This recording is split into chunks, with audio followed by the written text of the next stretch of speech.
Welcome to Uncommon Courtesy. We give you the courtesy of conversation. That's uncommonly spoke of. I'm D-Mac. I'm Wesley. And this is the show. So it's been pretty hectic on college campuses across the United States lately, man. Yeah, I feel like freedom of speech is under attack. Man, freedom of speech, freedom of protest. They've had a court ruling about the freedom of protest for the guy from a Black Lives Matter case. They said the guy basically that I think a police officer was injured during the protest, and then they came back and I guess the Supreme Court ruled that he could be liable for that. So it's making people not even want to like sign up and do like law-abiding protests, because you can go to the the city court or whatever and ask to do a peaceful protest. Yes. And so people are looking at like, hey, if I can be held accountable for what anyone else does, then why would I want to do that? But then you spin it around like at the same time we're having a lot of protests on college campuses right now, like especially down south. They've had some pretty violent clashes with police. Not even saying, I wouldn't even call them clashes. I feel like the police are just being overly ambitious, overly on they aggressive. Have the campus University in Atlanta on Thursday showed police using tasers on them.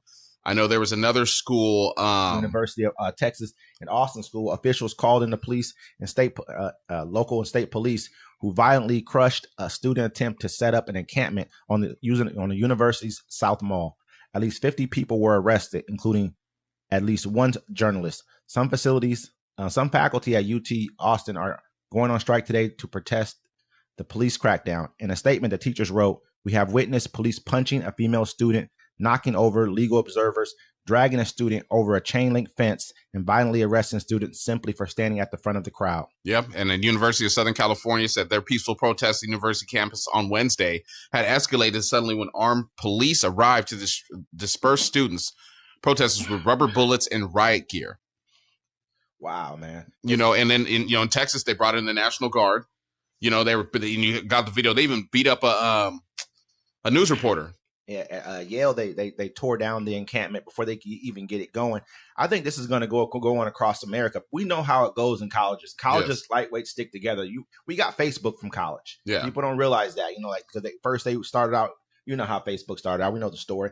And so these students are well connected with each other, and they're all on X. They're all on Instagram, Facebook. They see this TikTok, going on. Twitter. Yeah, and they're not going to play. Twitter is X. Yeah, people trying to like tamp down their voices. It's not going to happen. The faculty is even on their side, because a lot of these people are very progressive thinkers. When you're in college, you're going there with ambition, with hopes and dreams. And right now you're showing us. Look at Mike Johnson, the speaker of the House from Louisiana, the U.S. Speaker of the House.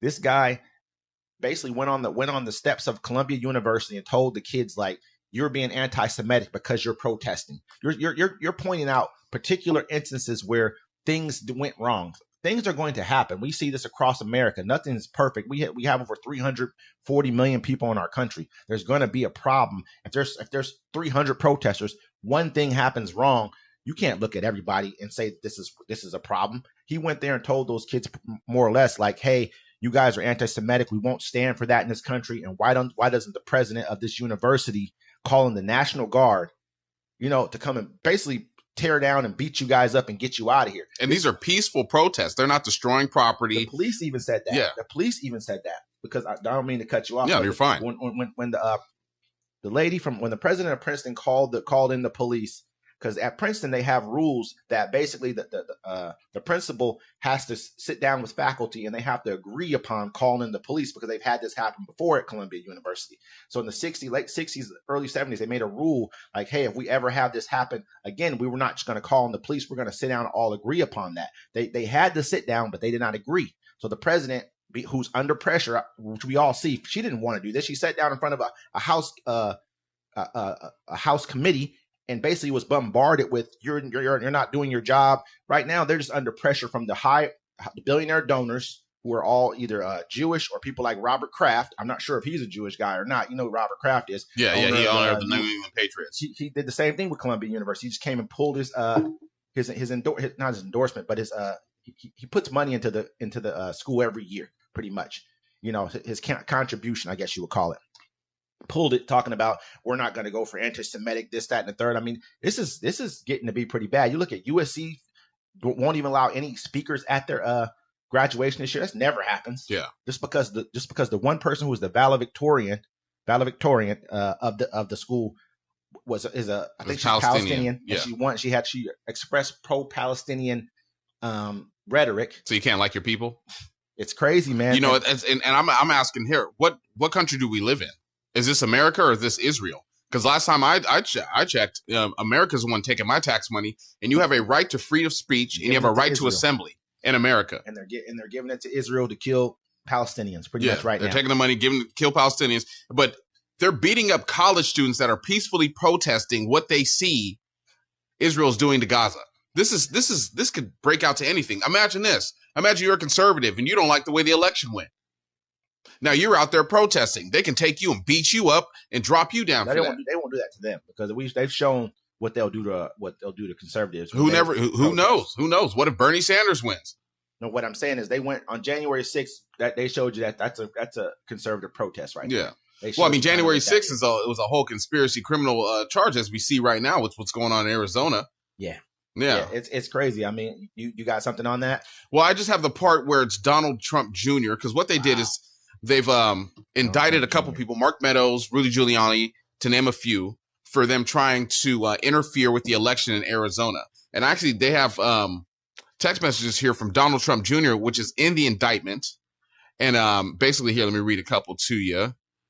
And it said the November 5th text messages outline a strategy that is nearly identical to what the allies of former President Trump attempted to carry out in months that followed. Trump Jr. makes specific references to filing lawsuits and advocating recounts to prevent certain swing states from certifying their results, as well as having a handful of Republican states put forward slate of fake Trump electors.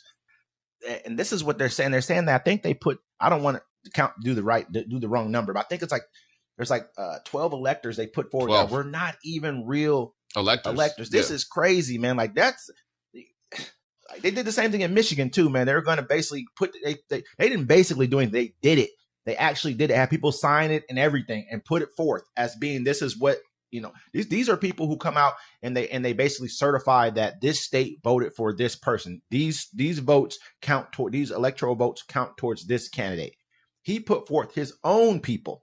This Mark Meadows, I think that's his campaign manager, or one of his. Who was that? Mark Meadows was like in his cabinet. In his cabinet, you know, yeah. So and I think he was Secretary of State. He was Chief of Staff. Excuse me. That's even no, he's higher. There. He's right there. Yeah, and so this is it's pretty crazy, man. That this had not been prosecuted previous to this. Well, see, what they had to do. See, you have to understand these are European American people. Yeah. You know what I'm saying? So when you come in, especially you're coming at an ex-president of the United States. So when you come in him, you're going to have to come correct. You have to make sure all the I's are dotted, all the periods are there. Man, everything is correct. So when you take him down, there's no room for error. This is pretty much, he's not even, he's called co-conspirator. He's like a co-conspirator number one, but he's not, he's a non-indicted co-conspirator. He's not even being indicted on this case, even though they have, actual evidence against him. But what I'm saying is, this is black and white, man. If they came in, they put together fake electorates, people who are, there's already 12 people who certify these elections. There's already 12 of them. They put together a list of their own people, signed off on it, and sent it in. Man, come on, man. I know people who've gotten 5 years for saying they live in a different school district so kids can go to a better school. Yep, and people, I've seen the one lady got 3 years in jail for voting when she told she could vote. You know what I mean? Like, that's off the rip. They didn't have to wait 5 years for that. Yeah, I think the walls are closing in on them because even Arizona's the House passes a repeal of that 1864 abortion law because it's crazy how that came out and then this indictment came down too. So they're like, damn, maybe what we're trying to do is not working anymore because Trump's going to jail. He's either going to jail or he's going to destroy the country with his followers. But there ain't enough. I didn't believe before that he was probably going to go to jail, but I think everybody's about to start telling them. This is the kind of stuff that we're, like we talked about before, man. Like if they see, like, they're going to drop this same thing on these guys in Michigan, more than likely. Yep, and then you still have the Georgia case with the same thing. Come on, man. I think we talked about this last night. You made a very, very good case. You know what I mean? I didn't see this, and this is kind of strange to me that I didn't see because I normally look at stuff like that. But I'm gonna let you explain it. Oh, How you talked about this becoming a full RICO case. Like, yeah, it's a full RICO case. So what they're doing, like they're hitting him in Arizona, but he's not on there being charged, right? Mm-hmm. They're going to get the evidence from there. They're going to get the evidence in all the criminal charges from Michigan, and then the ones in Georgia, and they're going to form it to be a conspiracy, a criminal conspiracy. They tried to do a coup that was well orchestrated by numerous of people. You know what I'm saying? So it'll be a RICO case, racketeering. That's what I mean. It's a criminal Teflon Don. They're basically that's where all this goes. Yeah. Like when you said that last night, I was like, damn, man, I didn't catch that. Yeah. As being like kind of what this is, but this is a full on like it's like having like a drug kingpin. Well, that's why it took so long. There were so many moving parts. There's so many people involved. That's why they were like, why is it taking so long to prosecute him? You can't just you could just lock them up, but these are well-established, rich white people. You know what I'm saying? They have money. So, like, when you come for them, you got to come correct. And not that we're going to keep on this point, but just the same thing when you look at a Harvey Weinstein. The same exact thing. How he kind of threw off this whole case is being thrown up. I don't want to get into that. I want to stick on what we're doing right now. But just when you come at them, like you said, you got to come correct, or they're going to make sure they wiggle away. And this is anybody. I'm not just going to. But we know who it is in this country. But so like you said, you got to come at him. You got to come correct. And I mean, but it just seems like everyone. But now it just gives a feel of they're doing this to stop him from becoming president. But in reality, he did this to himself. He did do it to himself. My mom always says to me, she's like, she was always like, you don't fire anybody, or you don't do anything to anybody. They do it to themselves. You know what I mean? Period. This is kind of what it is. So this person did this to himself. These Mark Meadows, even one of his assistants. I can't remember her name, but they're all testifying against these guys. They're pretty much cooked. There's no way to wiggle your way out of this. If they have any correspondence, which I know they do, you have to. You've already it's like with a fraud case or something like that. When you go up to court, well, not to court, but you go to a bank and you sign your name on something, you're cooked. They got you on camera doing this or any kind of video call. I mean, you're done. Dude, they got the bank camera right there in your face. And they got this going on in several different states. I believe there's another state besides Michigan, too. There's another state. I think it was Pennsylvania. I was going to say it could be Pennsylvania because they tried hard there. It was Pennsylvania, Michigan, Georgia, and then Arizona. And Arizona got funky because they had Kathy, the Lakes lady. I know what you're talking about. The one who put her hand in Obama's face. Was that her? Was it from a while ago? Was she governor? I think so. She was the governor of the... I can't remember. If that's Arizona. She's not there anymore. But I mean, it's wild to see. They're finally taking the steps to do it. It's crazy. It's an election year, but hey, you commit the crime, you go down for it, but you got to see how they bounce back from it. Hey, they say, and meanwhile in Michigan, a pretrial hearing revealed Trump, Meadows, and Giuliani were unindicted co-conspirators in the Michigan Attorney General's case against fake electors. Prosecutors say all three men directly participated in a plot to replace Michigan's electoral votes for Biden with electoral votes for Trump. Yeah. This is in Michigan, too. You're cooked, bro. I mean, you got too many cases going on. Don't get me wrong. You might, this, like you call him Teflon Don. You look at it like, what's the guy's name? John Gotti. Yeah. He beat some of them. He beat a lot of cases. Yeah. But I mean, when those people get up there, like we was talking about last night after off mic, I was like, once they start hitting them, these people are old. Yeah. They've lived some lives, but once they say 8 to 10 years, they be like, well, it was that guy over there with the orange wig. He did it. Much. He's like, he's telling, he told us, who we talked about last night. I think he told us, was his valet driver, his driver that basically, what case was that for? No, the valet driver was out there the one telling. The Florida case when he had the they had the boxes and stuff, and he told him it was something else. His Secret Service driver. And he told the guy, like, look, don't worry about it. You lie for me. When I get elected president, I'm going to let you, I'm going to pardon you. This is what he told him. You know what I mean? And this guy's testifying to this now. I didn't just make that up. This guy's testifying. Yeah, no, I remember he was a heavyset guy. He was like, I couldn't believe he said that, but I went with it. You know what I mean? Because he believed it. But at the end of the day, man, this is getting out of hand for him. I just think there's just too much. Yeah. There's just too many different cases going on. The only way Trump can get out of this is if he sits and makes a deal with Jack Smith and says, look, either he fights them all, and if he comes out stronger. He'll be president if he wins. But win the presidency he could just buckle and he could be like, look, I'll tell on everybody that helped me. Give me immunity. He do it Nino. Yeah. If he do it Nino and he tells on everybody, he also gives up Clarence Thomas's wife. Yes. Jeannie Thomas. He got to give up Clarence Thomas's some wife. people don't know who he's talking about Nino Brown, because at the end of New Jack City, they was about to sentence him. He was like, nah, man, I know everybody's name. I'll tell on everybody. And they let him go. He said, this is bigger than Nino Brown. That's what he said. That's what Donald Trump's going to tell y'all. I don't know if he's going to tell on himself or not, because he has a lot of pride. Yeah. He just does, man. He's a prideful dude, and he doesn't think everybody's going to roll on him like they're going to. People are going to roll on him. He would roll on them. You know, huh? You think? Donald Trump ain't got no loyalty to nobody. I don't think it's the loyalty. I think he just doesn't want. With him, it's not so much as about loyalty as it is about pride.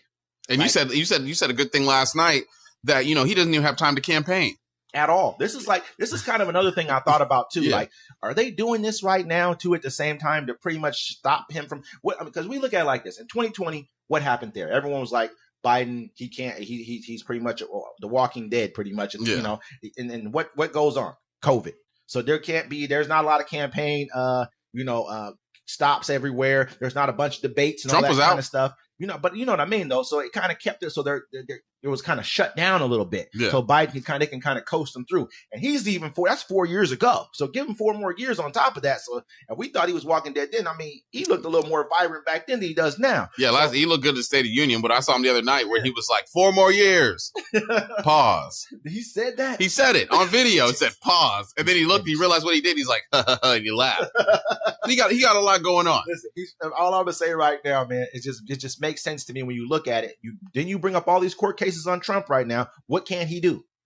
He's got what the guy tell him in court? You miss a court date, jail. You know what I'm saying? You say the wrong thing, jail. So he can't go campaign. He can't do anything. Well, that's what you shouldn't be threatening someone's daughter, and then you got to go see him. You know what I'm saying? Because they only got 2 days out of the 5 days of trial days. He got 2 days. Right after this trial's over, where he got to go next? Atlanta. Got to go to trial there too. Then where how to go next? Probably another trial. Then another trial. So he's pretty much gonna be spending his whole summer trial. And if they pull it slickly, they can make it where he has 2 different courts in a week. You got to fly. You got to fly from New York for one, because you're doing Stormy Daniels right now. Then you're gonna have to fly to Arizona for one. What I would do them like this. I would just lag them out. I would do one where it's like, okay, this is gonna last 3 months. This other one right behind that one, now it's another 3 months. So now you got 5 days a week you're in court. You got 2 days a week that you can go and campaign. He's old. I'd put them together. I'd be like, look, you have to. You committed crimes in these different states. You got to show up to 3 different courts in a week. But I don't think they can do. I know what you mean. You can do that. Hey, you had money to pay off, your little tax thing going on. And then I know they're messing with him now because they're taking campaign funds right now to pay his legal bills, and some of that stuff ain't looking legit right now. I got to dig more deeper into it. That's what I'm hearing about too. I'm hearing a lot about that as well. Yeah.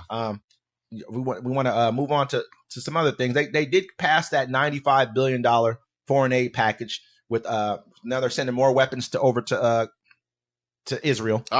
More genocide. I think they're giving them like $16 or $26 billion or something like that in weapons, and I think they're giving some of that money in aid. It's basically like just like what you said before, man. You made a super good point, and I'm kind of like, and I thought, and now that I think about it, I'm like, man, you're right.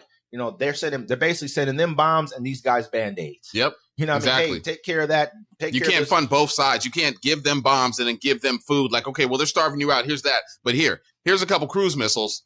Hit that McDonald's. I mean, and they're right now. They're gearing up to go into Rafah. They're actually making the ground assault already. They've started it already. Really? Yeah. I saw the report this morning. The only people, it's good to see these college kids standing up and saying something about it, so people know that we don't agree with this here. And it's messed up because we're in between a rock and a hard place, because we got the worst person over here, Donald Trump, then we got this other dude over here that we can't trust, which is Joe Biden. I no longer trust Joe Biden. I don't. I'm not with the Biden administration either. If you're killing innocent people, and it's like this, Americans, my fellow Americans, I want to say this to you. We have the freedom of speech. We may not agree on everything. We may not have the same political beliefs. We may not even like the same things, but I know one thing's damn well: we can say whatever the hell we want to say. And no police or riot gear or National Guard is allowed to stop me from saying or protesting about anything peacefully that I want to say. This is America. Yeah. This is not some foreign country. This is America. Or even call you anti-Semitic, or even try to downplay what you're trying to say, because no one here is against Israelis. We're against Benjamin Netanyahu and his Israeli administration that is providing a genocide, not even providing, giving a genocide over to the Palestinian people. This is the people who we're against. We've never come out and had these type of, from the river to the sea. None of this stuff has ever been said around here. Never. I've never even heard of that before, just until here recently. So people don't talk like that. That's just not even a thing we do. But when we see that you've killed 34,000 people, we need to go look at how many people were killed during the whole entire Vietnam War on the American side. That was years. And now they're trying to mansplain the mass graves they found. Wow, man. Yeah. You know, I mean, this is 34,000 people in 6 months, and that's not even including another 40,000 or more who were lost. They just don't know where they are. So this could be 70-something thousand people or more. We just don't know because there's mass graves everywhere. Mass graves at 2 hospitals. You know, and that's against the Geneva Convention. That's against everything. You know, that's against the international law. Is to even blow up hospitals, schools. There's no longer any universities left in all of Palestine. There's probably barely any hospitals. They're blowing up hospitals, and we're standing here funding these people. That's what I'm against. So this is not. And imagine if there's no more rules in war, life's about to get real dirty for all of us really soon. Man, you have to look at it like this. At the end of the day, man. Actually, wait, Jeannie Thomas said that. She said that in a text message to Mark Meadows. She said there are no rules in war. Wow. And that's Jeannie Thomas. That's Clarence Thomas. Clarence Thomas's wife. I'm going to text that to Mark Meadows. A Supreme Court judge, Clarence Thomas, his wife was involved in, this is not to go away from the subject, but his wife was involved in the January 6th attack on the Capitol. And so, and this guy's getting a chance to sit on the bench and judge whether or not the person who, if he has immunity from being prosecuted for that attack. You know, and so that's a conflict of interest.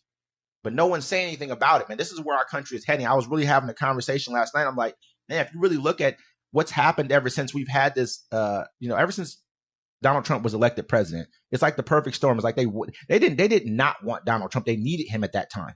You know, you look at what's going on. This country's we've gotten abortion laws that are repressive abortion laws. We've gotten the new law against homeless people, and it was a small judgment again in a small town. I think it's like Brownsville or something like that, Oregon, where they saying it's against the law for people to sleep outside. They made a rule about it, and they can fine the people $200 or whatever for sleeping outside. Imagine you fining somebody that ain't got nothing, no way. That's like Bank of America when they were hitting people they were hitting you with overdraft fees. So if you didn't have the money in your bank, they were taxing, they were stealing money. You're taking money from people who ain't got no money anyways. On top of that, now we have a protest ruling that's anti-protest. We got these guys over here on the steps of one of our premier universities, Columbia University, the House Speaker sitting alongside Democrats, speaking on students who are protesting against the murder of an entire race of people who they're trying to basically wipe off the map. And this is where our country is heading. We're no longer the United States of America. We're no longer freedom. We can't even talk about that shit no more. Sorry to hear it. Yeah, no, that's real facts. It's like they're taking away our freedom of speech. They're taking away our right to have rights. They're trying to throw the Constitution away. We're going to be in a new world order, it's looking like. And this is where they want us at right now. Are we going to let that happen, American people? Is that what we're going to do? We're going to lay down and let them say we can't say what we want and do what we like to do here in America? Because it won't stop just here with these college students. They'll come for you too. They'll come for your guns so you can't fight back against them. Absolutely. And if you don't like that, since they got the technology, they'll shut you down. They'll cancel your bank accounts. They'll take everything from you. Are we going to sit down and let that happen? You look at the new FISA laws. I mean, just with those. I don't care who you vote for. I'm an American at the end of the day. It ain't going to happen. Not going to happen. It's hard for me to sit back and keep on telling you guys that Biden's the better of the two because I'm looking at him and he's the same person as this other guy pretty much. That's how it's looking. I know that this other person I understand it, but right now you've got people where they're ready to say, you know what, just don't vote. Just don't vote. Hey, two wins, same bird. It is what it is. You know what I mean? Because at the end of the day, he's going to take us out of NATO and everything else, and we're going to be in wars anyways. This guy doesn't care because he's putting us in a situation to where they'll tell Israel that they'll go back and say to Iran, oh, well, you guys need to be punished for retaliating for them blowing up your sovereign land in Syria. You know, they blew up their consulate, but now we're mad at them for retaliating for blowing up their consulate when this country has consistently, which is Israel, violated international laws. They're committing a genocide in Gaza, and no one's saying anything. We're not doing anything about it. We're sitting back complicitly, and we're giving them billions of dollars to do it. We're paying for them to do it. What do you think a lot of this money is going to go towards when they do a cleanup of Gaza? Who do you think is going to be paying for that? We will. That's who's going to be paying for it. The money we're giving them right now is what's going to be paying for them to help clean up. So what's going to be paying for them to build high rises in Gaza for the land they've taken over, the waterfront property they've taken over, just like Jared Kushner said, man. Yeah. Period. Uncommon Courtesy. Like, listen, subscribe, hit that follow button. Let us know what you think in the comments. This is Uncommon Courtesy.